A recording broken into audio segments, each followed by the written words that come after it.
Watchers in the Fourth Dimension. I could feed you to my pet octopus, yes? I too have sense of humor. Nothing in the world can stop me now! Hello and welcome to a bonus episode of Watchers in the Fourth Dimension. I'm Anthony. I'm Julie. I'm Rob. And I'm Riley. In this episode, we're going to be talking about the animated version of the Underwater Menace, which came out in the UK in November 2023. As you've probably just heard, we are joined by friend of the podcast, anthropologist, and all-round great chap, Rob Lloyd. Hi, Rob. It's great to have you on the show. That's so kind. I'm so happy to be here. Thank you, everyone. We're happy to have you. And just as some background, Rob is one of our convention friends. He and I have known each other for, I don't know, Rob, probably about 12 years at this point. It's been a while. And you've been on panels, certainly at conventions with at least me and Riley. Have you ever been on one with Julie as well? I don't know if we have. I don't think so. I tend to go towards some Shakespeare and Good Omens, so don't know if you go in that realm. Gotcha. I've done some Shakespeare. You never know. We may encounter each other in that vein at some point. Well, Rob, we are delighted to finally have you join us on the show. It's something we've been talking about for a bonus episode for a little while now. It's a delight. All right, before we discuss the Underwater Menace, I'm going to jump in with some quick behind-the-scenes info. And the Underwater Menace was originally broadcast in the UK between the 14th of January and the 4th of February 1967. From there, it was sold abroad fairly extensively, and it's known to have been broadcast in Australia in 1967 and 1968, Singapore and Hong Kong in 1969, New Zealand in late 1969 into early 1970, and its final known broadcast was in Zambia in May 1970. Like many BBC productions of the time, the serial fell to the corporation's junking program, and the last set of prints were returned to the BBC from Australia in 1975 and were very promptly junked. And by that time, the BBC's own master transmission tapes of the serial had also already been wiped. Despite this, the BBC retained a film print of episode 4 in the archives of their film library. Why? Well, no one's really sure, but they did, and that's why we still have that episode today. Separately, another film print of episode 2 also survived and was acquired by a private film collector in the 1980s. How it got into their hands is yet another mystery, but it was returned to the BBC archives in 2011, which was something I very vividly remember happening. And once they got their hands on it, they were able to confirm that that print was from the Australian prints that was supposedly destroyed in 1975. So at least one of them escaped. And that brings us to the modern day.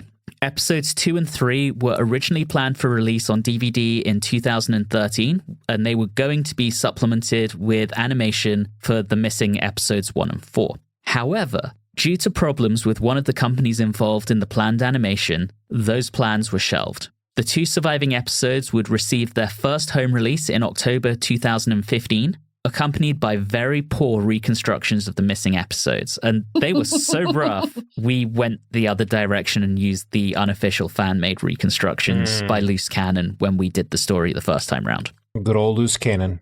Good old Loose Cannon. How we miss you. Actually, we don't, but we like having full stories, okay? Anyway, fast forward a few years, and the BBC picked back up their animation program, and here we are today with a full animation. Directed by Anne-Marie Walsh, who previously directed the animations for The Faceless Ones and The Evil of the Daleks, it was commissioned in May 2022, work was completed in July 2023, and as mentioned, it was released in the UK in November 2023.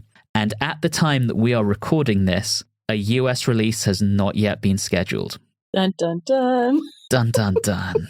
Of course, we covered the story back in our 38th episode, Zaroff the Chain. So go and listen to that if you want to hear us talk about that one. In this bonus episode, we will mostly be discussing the animation. And with that in mind, to get us started, how did everyone watch this? Did you go for the color version, the black and white version? Riley, I know you probably extracted it to ticker tape or something like that. Let's hear it, guys. So I had a little bit of spare time because work was not as crazy. So I did my first initial watch in black and white, and then I decided to try it in color because I don't think I've ever done that on any of our animations other than like a 5-minute sneak peek. So I did both. Black and white first, though. Wow. Okay. I did the black and whites, and then I literally scrubbed through the color ones just to get an idea of what they were going for with those. Rob, did you have a preference? So I also split it up. I watched the first 2 in monochrome and the second 2 in color. And because this was a new story to me, I had only ever seen short clips before, I also went ahead and watched the live-action versions of the surviving episodes to compare. Amazing. Nice. Oh, wow. I'm dedicated. Yes, you are. No one could ever accuse you of anything else. Well, I'm going to shock you guys because I know I've previously been a black and white purist, but something drove me to watch the color versions this time. Oh. Tisk, tisk, tisk. He's giving you crap all this time, Riley, and he's the one who does it. I know. I have to say, I actually like this one in color. Yeah. I don't know that it really drives it to be that much better, but I enjoyed it in color. It reminded me a bit of like Scooby-Doo from back in the day. Yes, it's the color palette they used. I don't know what it was, but the color palette was just very striking. A lot of high contrast. Oh my goodness. I enjoyed it. I think I preferred it in the black and white. But it's like Scooby-Doo if Scooby-Doo were made by Adult Swim. Right, so Venture Brothers. It's Venture Brothers, yeah. Right? Yeah. I was getting kind of a Super Friends vibe from it. Do you remember when the Batmobile was kind of a pale blue? Yes. Well, when they show off those Zaroff uniforms with like the belt buckle that's a Z, it just kind of really called back to that. See, I got X-Men vibes from that with the blue and the yellow. Okay. I was thinking Wonder Twins, but okay. On that note, I have to tell you, I was severely disappointed that the Zaroff branding was, as far as I could tell, not part of the original program. Right. Because I was loving their Zaroff guns and the uniforms, like, you know. They were so wonderful. I definitely made a comment about the guns because it reminded me how in the Leonardo DiCaprio Romeo and Juliet movie, when they drew swords and they were guns that said sword on the side. Oh, boy. Baz Luhrmann. Jeez. But it just reminded me of that. It just gave me that kind of vibe. But yeah, I enjoyed all the branding. I liked the colors, and I liked that they made all of the fish people like very individualized. Yes. Oh, that was so good. I thought it was very 2020s that Zaroff has this amazing personal brand. Yes.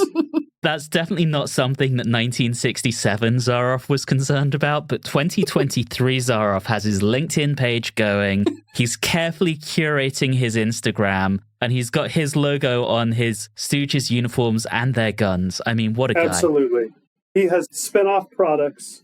Yeah, he's a mad scientist seeking world destruction, but he's also very much an influencer. Oh, yeah. Oh, yeah. Yes. One of my big questions about Zaroff watching this story, and I know y'all have been through this already, but this was new to me, so I beg your indulgence. One of my big questions was, how is this guy funded? Right? He has a high-tech base inside a volcano, you know, in classic supervillain fashion. He has all these henchmen. Are they working for him for the lulz? They must be paid, right? So where is he getting his money from? And that must be the answer. He is a franchise product in the outside world. And see, that's a lot safer doing that than what Captain Nemo did, which was, I believe, in the Disney movie from way, way back, was basically selling arms to warring nations, basically being an arms dealer. So that's not safe. Selling Zaroff branded fish fillet knives, very safe. Zaroff brand frozen plankton cakes. Yes, exactly. It's not like he could sell his plankton because it rotted within hours. Also, I have questions about all that too. Like, was refrigeration not something that they thought of? That's the thing. They say explicit. I think the doctor says at one point they don't have refrigeration. But you know, Zaroff, as far as we can tell, is brilliant in so many other ways. You couldn't have set up a refrigeration system? Makes no sense. Like I say, I have many questions, but I don't want to derail us into Zaroff exploration territory too much. Anthony would love that forever because he has one of his favorite phrases of all time. Any excuse to say it, I'm going to do it. Nothing in the world can stop me now. That's right. It's just got to be done. I have a feeling we'll be going back to Zaroff often as we kind of bump around within the animation. But long way back about the fish people, the use of color for that, I have to say I was a little disappointed by the variation. I thought we would stick to a classic kind of blue-green kind of thing at most, not like those bright reds. I thought the variation was great. They look nothing like the original on-screen version from the live action. And I kind of really dig when these animations take the opportunity to reimagine something. And I think they were done really well. You know, I was going to ask you your feelings on that subject. I think Riley will be the one who disagrees the most on this. I think he really enjoyed the designs last time, if I recall correctly. Yeah, I did. And if I remember correctly, I was always speaking about how much I wanted them to find episode 3 so we could see the kind of fish people ballet. So we got the imagined animated version of it here. And, I believe that is going to be one of those things where I wish it could have just stayed how I imagined it, not like that. And not to say that the real version, which is somewhere out there, hopefully, is mind-blowing and amazing. It isn't. But I don't know. I'm just a sucker for, people and goofy-looking monster outfits and a classic kind of 60s style. That's just me. If I were to say one or two things. One, to do a full ballet with everyone dancing would have been hell on the animators. Let's be clear. Yeah. They would have hated everything and would have probably been like, yeah, no. So I am glad that they chose one person and it was her getting them to be on board with everything. That kind of made sense. I liked the reimagined look except for the dresses, robes, whatever cloth thing that they had on. That felt a little, I don't know, we have to cover them up because they have to be covered up type of deal. I would have preferred a different approach to their clothing, let's say. But I don't mind all the colors and everything. I mean, if you think about it, they were all artificially created by Damon. So I wouldn't be surprised if he was just like, oh, look, I have blue plastic, so I'm going to make this person blue. That's kind of how I took it. Yeah. Okay. I mean, that's fair. That's fair. Wow. I didn't think it would just... Never mind. Keep going. So we do have the ballet, because that was in episode 3, which exists. Right. Oh, we do? Oh, it was the destruction that we're missing. The destruction of Atlantis is what I really wanted to see.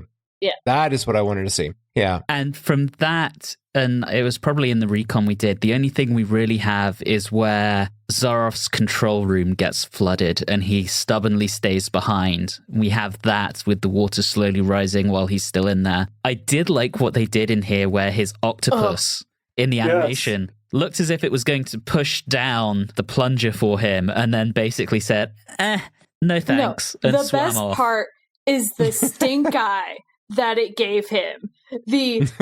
Oh, this is what you want me to do. Yeah, I'm not doing it for you. Oh, that was brilliant. I love that octopus. Even the octopus knows he's a nut. The only way that possibly could have been better is if the octopus had a way to flip him off as he was swimming off. Squirt some ink on him. How about that? Yeah. Just a way to say, fuck you, dude. Yeah. I really enjoyed that. The arms, we don't have the crazy long arms. Check. Yeah. I'm a little upset about what they did with Jamie, and here's why. So I know in previous animated ones, they've done the sweater kilt combo, right? But in the actual episode, he has the full tartan that goes over the shoulder. Yes. And so I'm missing the over-the-shoulder kilt, and that's one of my favorite ways of wearing the tartan, and so I was a little sad. Oh, and on top of that, in the first part, the first episode of the serial, I don't know why they animated him like that, but they weren't doing him any favors. He was looking really lumpy in that sweater. It's like he's sitting like eating too much haggis or something. I don't know, but it is just a bit of a chonky Scotsman. But I mean, that gets cleared up when they're, later on changed out into different outfits. But at the beginning, I was like, wow, that just does not look good. And then we did almost, oh man, I wish we had it in real life, because almost got a flash of the kilt, but it's animated, so they're not gonna give me any help on that one. Calm down, Julie. Julie, I'm with you, though. I thought the full kilt look was so, I don't know, glamorous isn't quite the right word, but impressive. And I think it's kind of a shame that the show didn't go there more. I don't know, do we see him in that again before the two doctors? Maybe a little at the end of the War Games? We'll see him in various combinations of them. I think the reason why he went with the sweaters, I believe that's what he wore with the Abominable Snowman. They probably already had the model and yes. Just ran with it. Yeah, gotcha. But if they ever decide to do the Highlanders, then if they don't go full tartan, then I will riot. That one's a very long time away from coming, just because of the sheer amount of tartan they're going to have to animate and the complexity that adds. Do you know how difficult moving tartan is, Julie? Do you? Don't care. I would love it. So, yeah, obviously I liked all that. I liked that because they changed some of the outfits, and Polly, when she finally gets out of the almost operation that she has, and then she's in disguise, I did like that outfit a little bit better than what was in the original, I think. Yeah, I really like that too, actually. I thought the colors were nice and vibrant, and not gonna lie, it reminded me that I had a bit of a crush on Polly. So, you're not the only one here, Julie. I had a question that you folks may know the answer to regarding the difference between the animation and the live action. Was it always the intent that the Atlanteans should have a different skin color than the humans in the story? It wasn't clear to me from the live action, but if they are meant to be that sort of blue-gray, it strains credulity that they were able to blend in so well with them when they're in disguise later on.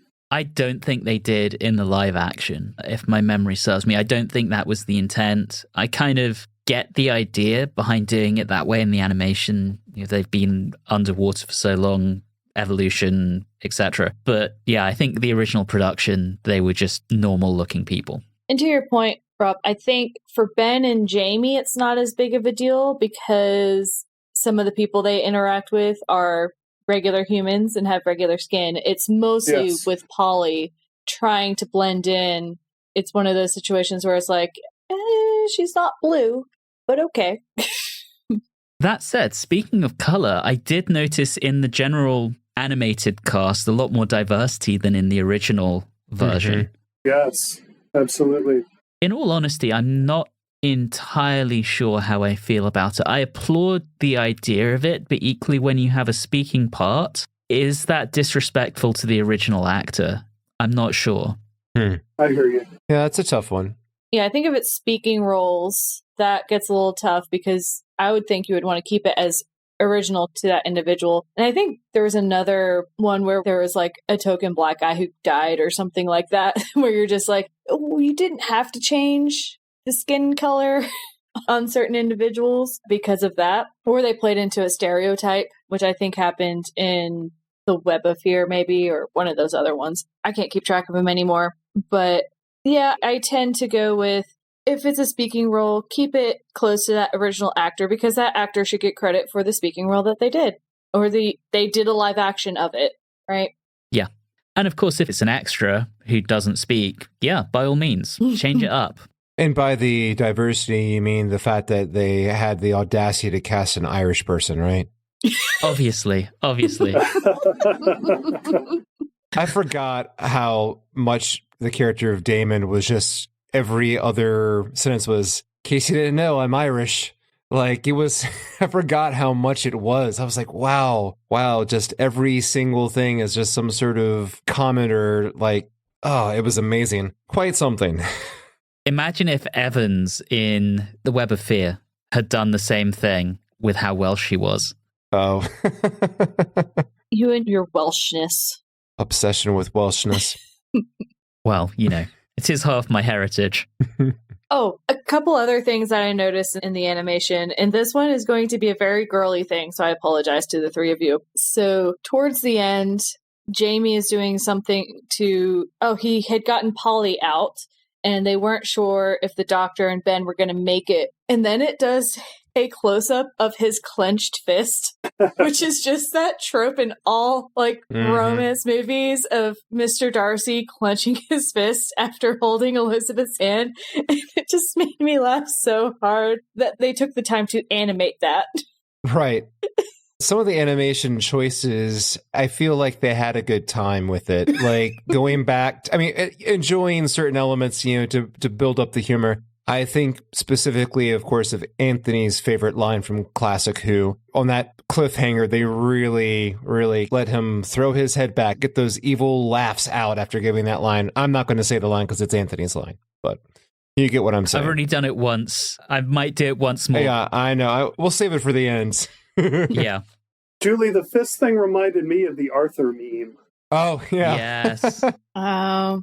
Yeah. Okay. There's that one moment, speaking of some things they clearly had fun with, where King Thus and the doctor had spoken to him and said, "Have you looked at Zaroff's eyes?" The way they then animated him trying to get a glimpse of Zaroff's eyes after that, I thought was really, really comically done. I really enjoyed that. Funny, because there's so many things about the Underwater Menace. Going through it again, and I don't know how long ago it was. Maybe it was 2 years ago, 3 years ago. I have no idea. What's crazy to me about it is that there are so many things that I can't believe just went right past me that I didn't catch before that I'm like, that is just odd. Like, for example, maybe they put more emphasis into it because the animation style gets them all kind of bopping their heads and moving. But I didn't remember that Atlantis had a doo-wop group. I did not remember that. I enjoyed that in the animation, and I remember, I guess it was just background music, diegetic music for the serial, because I don't remember the live action, like seeing them all in a row, synchronized dancing like the Four Tops or something, One thing that obviously happened on screen, but I had no recollection of, but I thought was absolutely hilarious, was the whole password exchange in episode 4. I don't remember that at all. I really loved that, particularly you don't know the password either. It's Oscar. And then later, password, Oscar, past Oscar. It was really funny. And I don't know, I feel like that's the kind of thing I would have remembered, but for some reason I don't. And then there's one other thing that I thought was just absolutely absurd. We talk about how brilliant Zaroff is, and I'm kind of wondering, does he have an advantage because everyone else around him are incredibly dumb? Because I'm thinking about in episode 3 when Polly and Ramo have him down. And then Zaroff does the whole, and I quote this line, which I cannot believe this worked. This is his great plan in order to turn the tables. "Have pity on me. At least help me stand at your side so I may feel the aura of your goodness." What? Are you kidding me? At that point, he deserves to win if they fell for that. I mean, come on. Riley, we're of two minds because I have that in my notes with a big interrobang. Yeah, that is Feel insane. the aura of your goodness. Feel the aura of your goodness. God. Maybe that was counterculture hippie feelings kicking in by the writer. Maybe. I don't know. That's wild. There's probably a reason that Jeffrey Orm was never invited back to Doctor Who. Oh, man. Absolutely insane. But you get that, which is not the fault of the animation, of course. That is just straight off the script. Going back to the animation, the spears shaped like billfish faces. That's nice. Yes. I don't remember if that was in the original, but I remember it being very clearly seen. I guess that's the other advantage of animation, is that they're drawing crisp, new, high-resolution lines out there, high-resolution video for you, so you can see detail. Now, granted, it may not be the exact same detail that was actually on the show, but at least it's whatever they are putting out there, you can see it clearly. It is very, very obvious. Yeah, and on that note, the detail they added on Thus's crown, I really like that little octopus motif. I thought that was really cool. The one that I found random is on the axe that was going to be the execution axe. There was a plover on it. Don't know what that was about, but okay. Sean brought that with him, clearly, from Ireland. Because he's a stranded sailor, right? So maybe his ship sank and they got it off the ship. That's what it was. Yeah. Yes. I was able to pick out in the live action that they did incorporate some of the sea life motif into the costumes. But the designers and the animators for this version really dialed it up.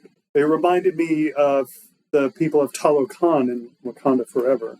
So I wonder if there might have been a bit of influence there. And it would have been great, obviously, to see the original episode rendered in something closer to its form. But at the same time, I really appreciated some of the artistic license. They added a lot of lovely creativity to it. Rob, I didn't ask you at the beginning, have you seen many of the other animations, or is this relatively early in your Doctor Who animation journey? That's a good question. I have seen a few. Well, I'm thinking back now. I did recently watch The Faceless Ones and The Macra Terror, both of which I think are fairly recent entries. Mm-hmm. The Macra Terror doesn't exist. Excellent. Sorry. Very good. Yeah. But it's been long enough, I think, since some of the ones I first watched that I noticed that the animation seemed to have gotten considerably better.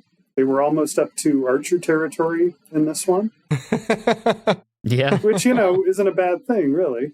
Right. I briefly touched upon it at the beginning, but I think you're right, Rob, because I remember one of the first ones with this particular studio. I think it's the same studio. Is this the same studio that had the freakishly long arms? Not 100% sure, to be honest. Okay.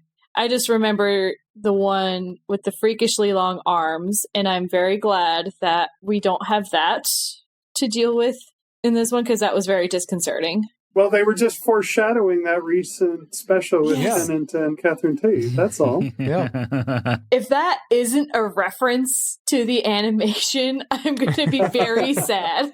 That would be amazing. It seems like the kind of thing RTD would do. Right? Well, in that case, don't let him see some of those fan-made animations of missing episodes that are available on YouTube, because that will create some sort of like Lovecraftian monstrosity that would drive everyone to madness. Yeah. Oh. Yeah. The Celestial Toy Maker animation incoming. Oh, yeah. Well, there you go. There you go. I mean, it does kind of look like a monstrosity, but I'm not going to go into that right now. No, we'll get to that one. I wonder if it's going to be something like the Sonic the Hedgehog deal, where fan reaction is negative enough that they go back and redo it. They don't have the money BBC for that. Doesn't have. Yeah, that's exactly what I was going to say. Sorry, We've got everybody. 38 cents. We're not redoing it. We shot our shot. We have nothing else left in the chamber. We're done. We can't do this again. We'll crowdsource it. That's what we'll do. I just don't want a Disney-fied version of it. Oh, God, please no. I don't think that's coming. Before we wrap up the animation discussion on the Underwater Menace, there were just a couple of things I kind of wanted to touch on. Firstly, the colors of the TARDIS. I thought it was interesting that they went for the light green console, because that was what the color actually was in real life through the beginning of the show through to the end of season 7. But because 6 of those seasons were in black and white, you didn't see that. And it was only ever made in that color because it actually showed up as a better white than actually having it white would do on black and white film. So I thought it was a really interesting call to actually go with that rather than having it white. And I did notice there was kind of a purplish tinge to the roundels that I was a little unsure on. But I'm nitpicking. Yeah, that's very nitpicky. And while we're on the color, I did enjoy the tasteful little pink trim on Zaroff's jacket. That was a nice touch. Yeah, I was not mad at that. And then the other thing I picked up on, the masks that a lot of the Atlanteans were wearing. Mm-hmm. They looked very Rick and Morty to me. Oh, I guess you're right, yeah. I was watching it and I was like, oh, I could see this being like a monster in Rick and Morty. I could see that. This is Atlantis, so I'm surprised Mr. Nimbus didn't show up. And that's Oh, that would be grand. Seeming as I've only watched one episode of Rick and Morty ever, I cannot contribute. We're in Atlantis again, Morty. I hope Mr. Nimbus doesn't show up. Well, yep, that would be it. Couple animation details I wanted to pick out, if I may, before we close this conversation. One was, I kind of liked, at the beginning when they're in the TARDIS console room, you can see the police box exterior doors sort of mapped onto the interior doors. It's kind of hard to convey orally. And I don't know if it was that way in the original. That seems unlikely because I don't think we've ever seen that. And they would have to stretch in some unnatural ways to fit onto the outside of those doors, but maybe it's just a weird quirk of the TARDIS dimensioning. I don't know. I thought it was kind of neat. The fan theory through all of classic Doctor Who, until obviously in New Who it came back with the TARDIS exterior doors mapping onto the interior, as it does today. But the fan theory was that there was always some kind of void between the exterior doors and the interior doors. And I don't know, I saw that too, and I didn't particularly like it for that reason. It didn't seem to make a lot of sense to me. To your point, Rob, they would have to kind of warp a bit to actually do that. Well, it seems we have a raging controversy. It does. It does. Will our friendship ever survive this? I don't know. Maybe with counseling? Okay. With an atmosphere of deep trust, we can work through this. But right now, the wound is fresh. Hey, Riley, do you care? No. No, I do not.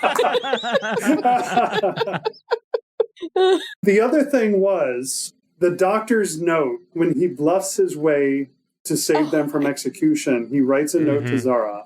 And in the animation, it just says, I have a secret, right?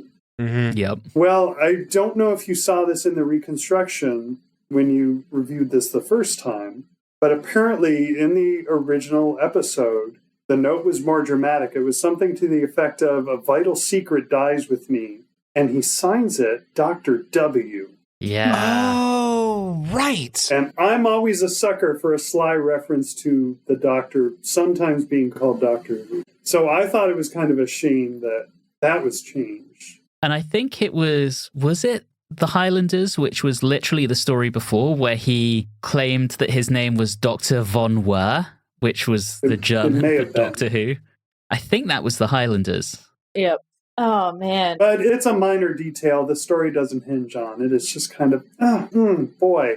But Rob, to your point, that's interesting at this time in the show's history, because the very last story of season 3 was The War Machines, which is where you get the Doctor Who is required.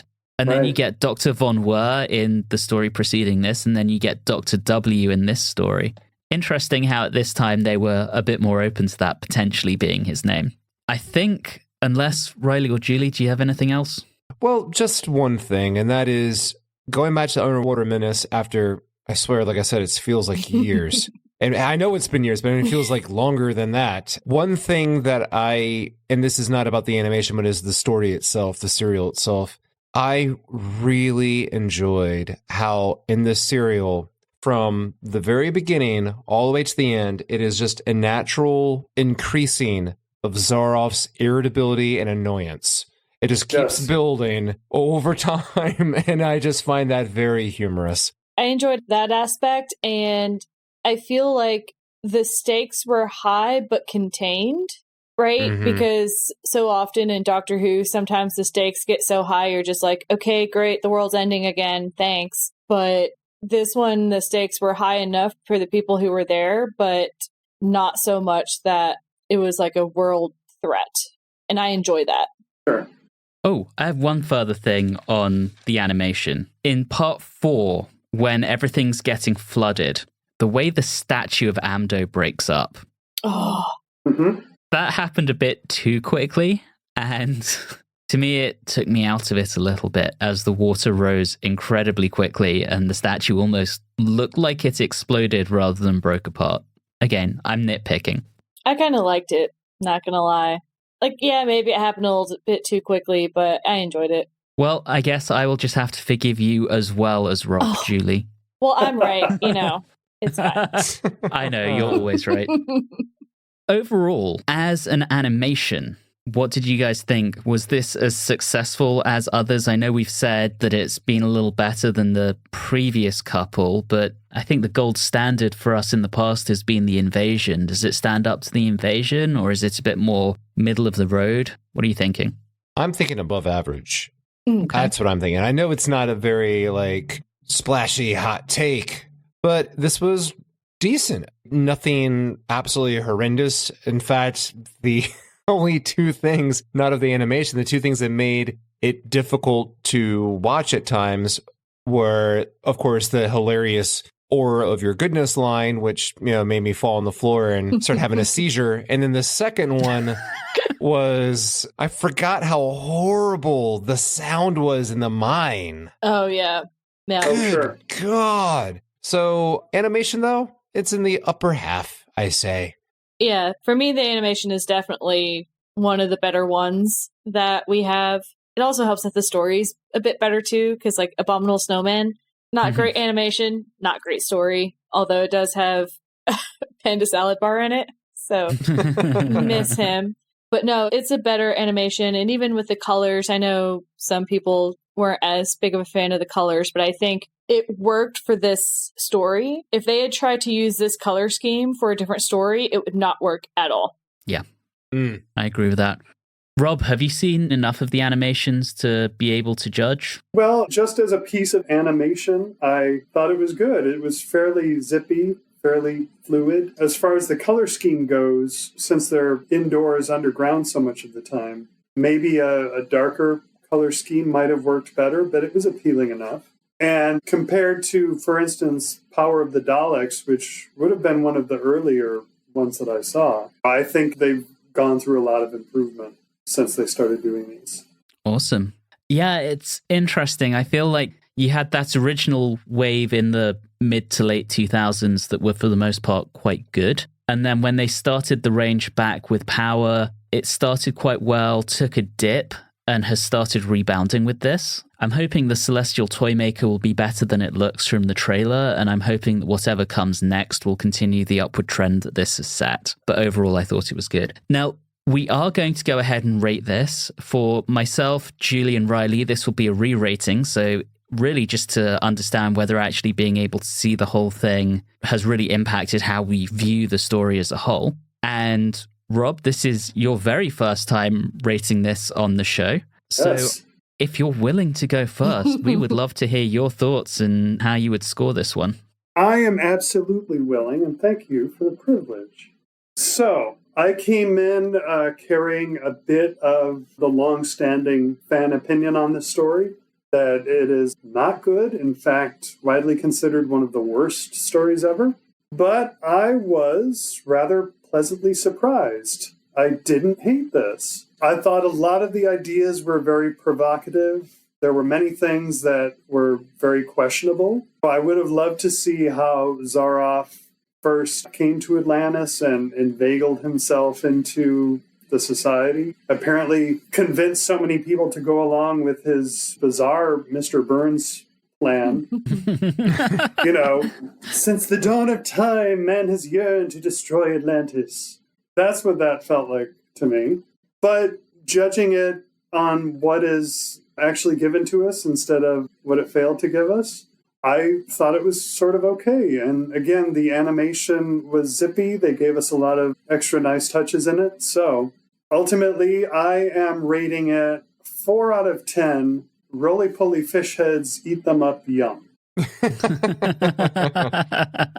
Okay, well, let's go with Riley next. And Riley, on the previous occasion, you gave this a 7 out of 10. Yeah, I really enjoyed it originally. Don't get me wrong, I still enjoyed it this time, just not as much. And the reasoning behind that is I really enjoyed that specific period of Who where we had black and white missing episodes with strange creatures and outlandish costumes, and you couldn't possibly imagine what it could have looked like, or you could try, and that would be the enjoyment, was be able to try to figure out what this looked like how did it really work? And your mind would just race, and it was really wonderful, and I really enjoyed that. And I think that's why back oh so long ago, I gave this a 7 out of 10. And going through it again, now being able to remember certain things that I'd completely forgotten, I still enjoy it overall. It's really campy. It's odd. Things I like about the show. But I can't get over, of course, that terrible line. And also the mining sound was just absolutely horrendous. So I'm going to have to bring it down a little bit. But I'll only bring it down to a 6. So it's 6 socialist uprisings of fish people out of 10. You have nothing to lose but your hooks. All right, Julie, what have you got? Previously, you gave this 7.5. I did enjoy this. I'm not surprised, let's be honest. I think a lot of the episodes back in the past automatically got a 0.5 just because Jamie was there. For better or for worse. I'm sorry, everyone. This is just how my mind goes. I rather enjoyed this, especially from an animation style. The feelings that I got of Scooby-Doo or early superhero stuff is something that I really enjoy. Grew up on it. It's one of my favorite animation styles. I'm not always a fan of the newer ones, so I enjoyed that aspect of it. And that helped me. I think there were certain things that happened from a reconstruction perspective that was hard to think through of what was going on. And as opposed to Riley, for some reason, I enjoyed getting to see a visual of it other than just having it live in my head. But there's some other things. You know, Riley mentioned a few of those audio issues and some of the characters acting a little oddly. So I'll probably give it just a straight 7. Octopi giving a side eye out of 10. All right, I previously gave this 7.5, and I was looking back at previous times when we've done animations after the fact, and every time before, the animation has improved my score. Now, I really enjoyed this. I actually thought it was a very engaging 4 episodes of Doctor Who. I thought the plot, while silly, the story, while a little bit campy, and certainly the acting, while very campy, thank you very much, Joseph First as Professor Zaroff, it holds together very well and certainly a lot better than fan opinion would have it. I was looking, before we spoke about it, where it landed on both the Mighty 200 poll and the 50th anniversary poll. And in both cases, it was bottom 20 stories of all time. In fact, in the Mighty 200, it was bottom 10. Wow. Yeah, Rob, just so you know, we don't like fandom sometimes. And overall, I still solidly disagree with that. I think this is a very solid piece of Doctor Who. Particularly when it comes in a season that started off with the smugglers of all things. So overall, I don't think my opinion has really changed on this. I think the animation brings something else, but it doesn't necessarily make it better. It doesn't necessarily make it worse. It just brings a different vision that still kind of works for me. And so for that, I give this 7.5 Zaroff branded X-Men uniforms out of 10. Nice. There you go. Which, when you include Rob's score, that gives us a story average of 6.13. When you exclude Rob's and just go for watchers only, we're at 6.83, which means this is the first animation that has had a lower score on rewatching it with the animation than the original version had. Really? Which is so strange considering that it's not the animation's fault. Yeah. I think a big part of that comes down to we have just watched a lot more Doctor Who since then. And where we are on our regular episodes right now, we're in what many people would consider the pinnacle of the show, being the end of the Philip Hinchcliffe era and moving into the beginning of Graham Williams. So we've been watching some really good Doctor Who. And so I do wonder if maybe there's an element of this we're kind of putting in the context of how much we're enjoying the show that we're watching right now versus in the context of season 4. Right. Yeah, that very well could be it. So it'll be interesting when we next do one of these with the Celestial Toymaker to see how that shakes out. Probably not well. It's very problematic. Not even from the thing that most people call it problematic for. It's, what's his name? That annoying Cecil. Cyril. Cyril. Sorry. Cyril is the best. They should have brought him back. He's more terrifying than the Celestial Toymaker. I want the 14th Doctor and Cyril. That should have been the last special. Oh no. Maybe in the specials when the Toymaker referred to the one who waits. That was actually Cyril.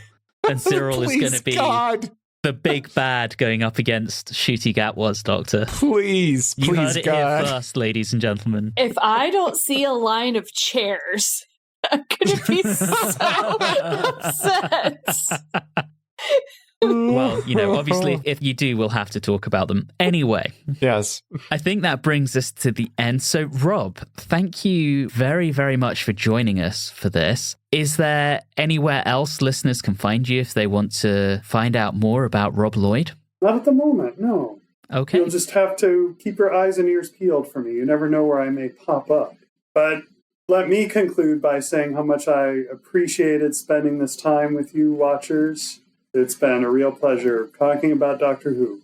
Yeah, and we've really enjoyed having you. I think we would definitely love to have you back on another bonus episode sometime. So we will see what is coming up that you might be interested in.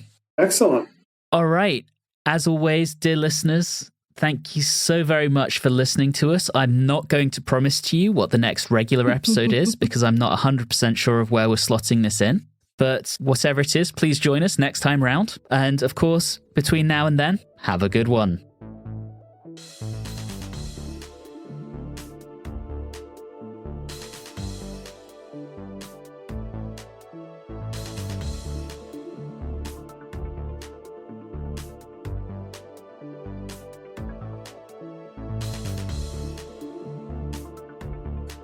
You have been listening to Watchers in the Fourth Dimension with Julie Philippek, Riley Schreck, Robert Lloyd, and myself, Anthony Williams. This episode, How Is This Guy Funded?, was recorded on Monday the 15th of January 2024. If this is your first time listening in, all of our previous episodes are available through your favorite podcasting app.